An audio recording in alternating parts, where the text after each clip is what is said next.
Bem, meus irmãos e irmãs, estamos reunidos mais uma vez no meu canal do YouTube, Hora do Macabeus. Sejam todos bem-vindos. E esse é o canal católico que mais fala a respeito do Apocalipse. E aqui não tem conjecturas lúdicas, não tem achismos de propriedade, aqui não tem embustes, sofismas, aqui tem exegese e uma exegese racional. É apenas o que São João escreveu e revelou no livro do Apocalipse, não tem nada mais e nada menos.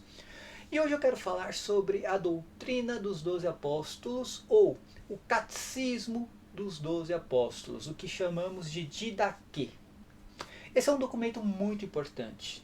Segundo alguns historiadores e teólogos, esse documento foi escrito entre o ano 70 e 90 da era cristã, ou seja, no primeiro século. Não foi escrito pelos 12 apóstolos. Na época, muitos apóstolos já tinham passado dessa para melhor. Essa é a realidade. Estamos falando do ano 70 depois de Cristo, o que nos leva a crer que tudo tem a ver com a destruição do Templo de Jerusalém e o sítio de Jerusalém. Mas nesse documento fala sobre o fim dos tempos. No último capítulo, algumas pessoas me perguntaram se esse documento era futurista ou preterista. Felizmente, esse documento ele defende o preterismo. Tem um problema de tradução. Nós não temos o manuscrito original, então a gente vai ficar aí nas mãos dos tradutores. Essa é a realidade, assim como acontece com vários manuscritos da Bíblia Sagrada. O que tem nesse documento? Vamos mudar a cena. Prestem atenção que fala no último capítulo sobre o fim dos tempos. E aqui não é o fim do mundo exatamente, mas o fim dos tempos. Esse termo, fim dos tempos, vem do termo oionos, do termo grego que significa era, tá? Ou século, fim dos séculos. Era o fim de um ciclo de tempo. E prestem atenção que aqui a gente vai ter que ler, né, e tentar encontrar algumas respostas nos evangelhos.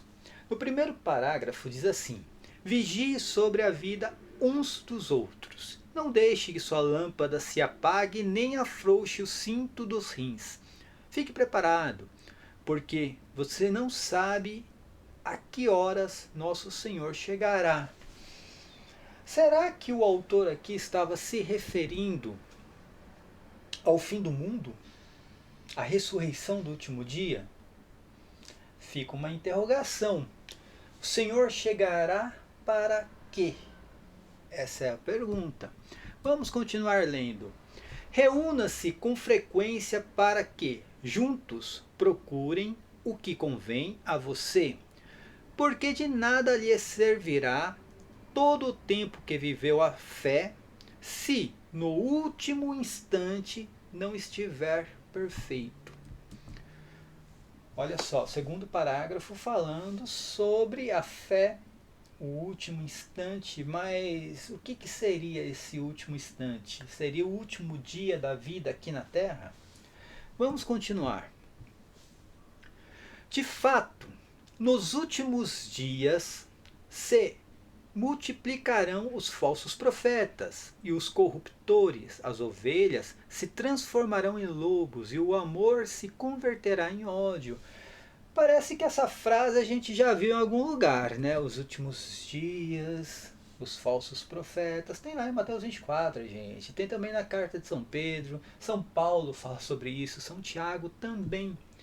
E todos os escritos ali, né, principalmente os evangelhos, se referem à destruição do Templo de Jerusalém e o sítio de Jerusalém que ocorreu naquela geração.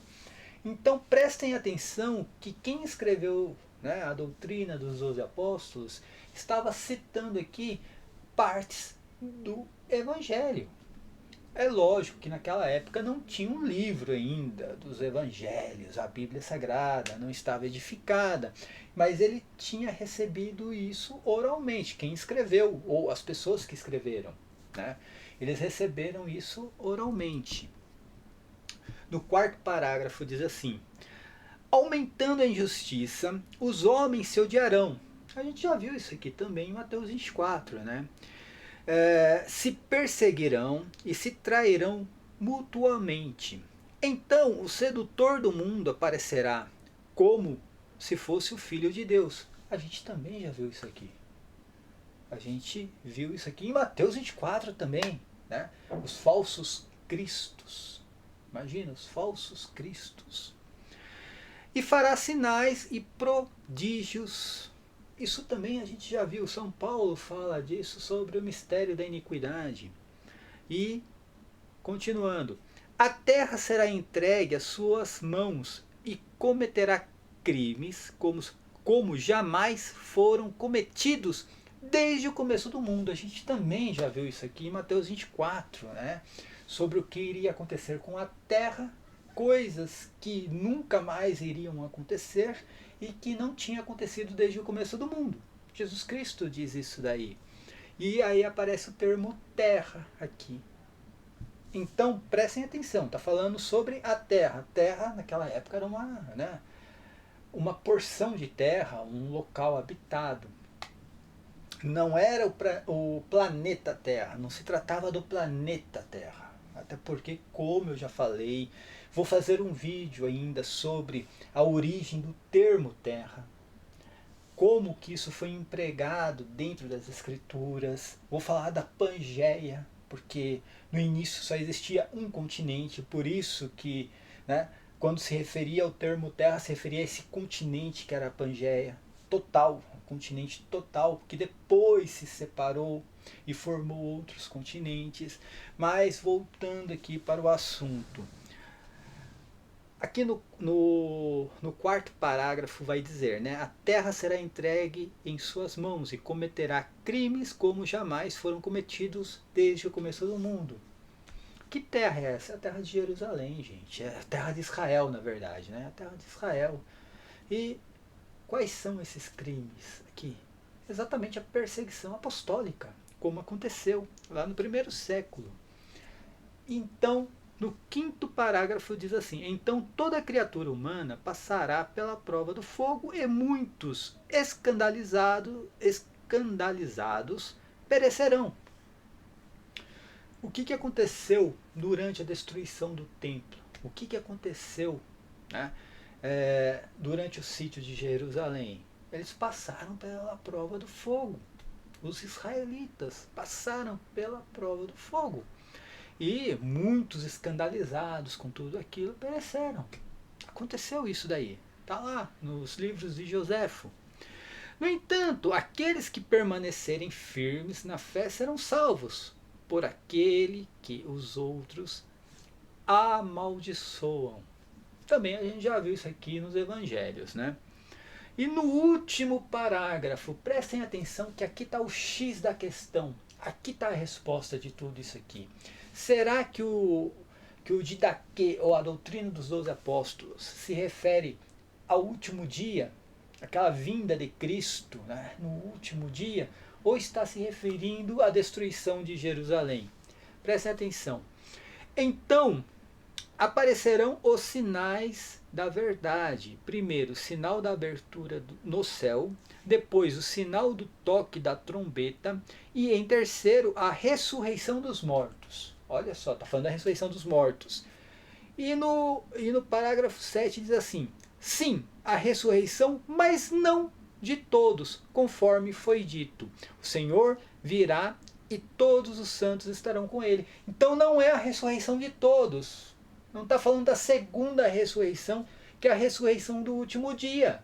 Não está se referindo a essa ressurreição, aquela ressurreição onde todos irão ressuscitar com seus corpos gloriosos.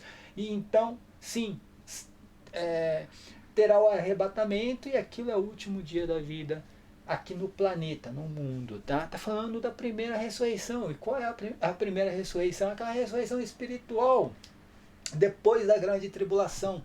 Aquela ressurreição onde os santos reinam com Jesus Cristo no seu reino. Só que é no céu e não aqui no planeta Terra, tá? E aí termina assim: então o mundo assistirá o Senhor chegando sobre as nuvens. Então entra aqui uma interrogação. Por que o autor aqui colocou mundo? Realmente eu não creio que seja o termo mundo aqui. Tá? Aqui seria o termo terra, porque está se referindo exatamente àquele texto do Apocalipse, onde fala todas as tribos da terra, né, se lamentarão. E vendo Jesus Cristo nas nuvens. E também lá em Mateus 24, que está se referindo àquele texto onde fala que verão o Filho do Homem sobre as nuvens e toda a tribo da terra, né, se lamentarão batendo no peito. Eu acho aqui que tem um erro de tradução. Colocar o termo mundo aqui, mas seria então a terra assistirá ao Senhor chegando sobre as nuvens do céu. E prestem atenção que aqui não fala de maneira nenhuma que Jesus Cristo iria voltar, né, ao mundo exatamente. Sim, ele iria ficar nas nuvens do céu. Como? Né? Está lá nos evangelhos, também no próprio Apocalipse, enfim. Também ali na carta de São Tiago fala sobre isso, né? Jesus Cristo à porta, né? Jesus Cristo estando à porta.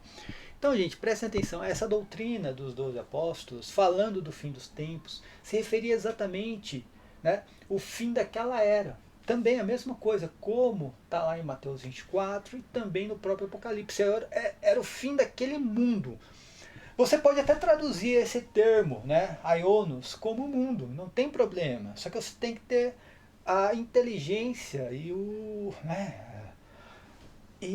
discernimento de que esse termo mundo, né, se você traduzir como mundo, não significa o planeta Terra, e sim o mundo daquela época.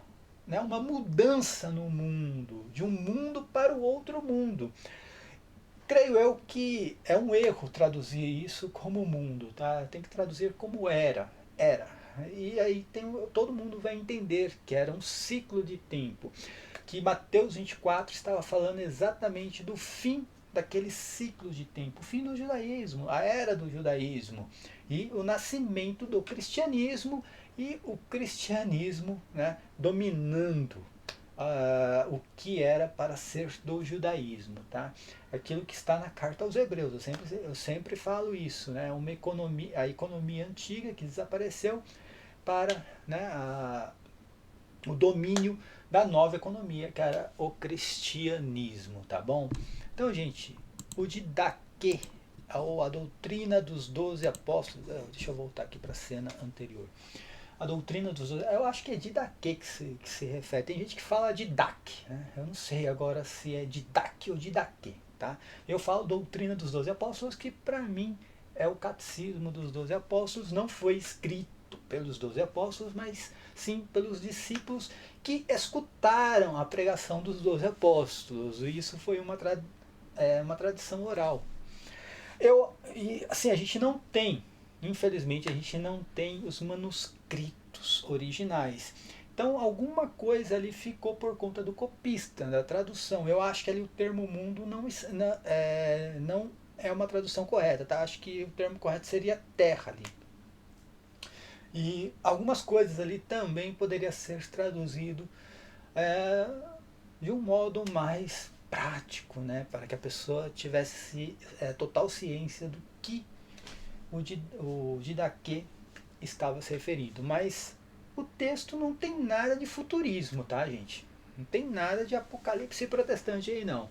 O texto se refere exatamente, né, a textos do Evangelho e também do próprio Apocalipse, se referindo exatamente à destruição de Jerusalém, à destruição do templo. Era muito comum naquele momento, né, identificar o termo terra como Israel. Para aquela geração ali no primeiro século, era muito comum isso aí. Ó. Quando se referia à terra e falando de algo que vinha da cultura hebraica, era a terra de Israel. Tá? Era muito comum. Infelizmente, hoje, né, o termo terra tem vários significados que não tinha na época. Hoje a gente pode sim traduzir o termo terra como planeta Terra, coisa que não existia na época. Na época ninguém tinha o entendimento de um planeta chamado Terra. Como eu falei, terra era apenas um território habitado, uma porção de terra demarcada, terra de plantio, elemento árido que se diferenciava do mar, da água e do ar, e eu irei fazer um vídeo ainda sobre isso, mostrando a origem do termo terra. E por que antes do dilúvio, por exemplo, se referia à terra como, sim, como algo único, porque era a Pangeia. Não existia outro continente, era um continente só. E não tinha também o quê? As nações, as cidades. Não tinha, só tinha a cidade de Caim, só. E o resto, era a cidade de Caim e o resto. Então quando se referia à Terra era uma coisa só, né? Mas não se referia a planeta, tá? Se referia àquela porção de terra que fazia o contraste com o céu e com o mar. Então está falando de elementos e não exatamente de planeta. É complicado, eu sei, porque na mente da pessoa, quando fala Terra, já vem o planeta Terra. Porque é o que a gente conhece hoje. Mas na época não. Era apenas o elemento árido. E aquilo que se diferenciava do mar e do ar, tá, gente? E o termo cosmos, como eu falei, aí quando você se referia ao planeta, na época ninguém tinha esse entendimento de planeta, um globo terrestre, tá?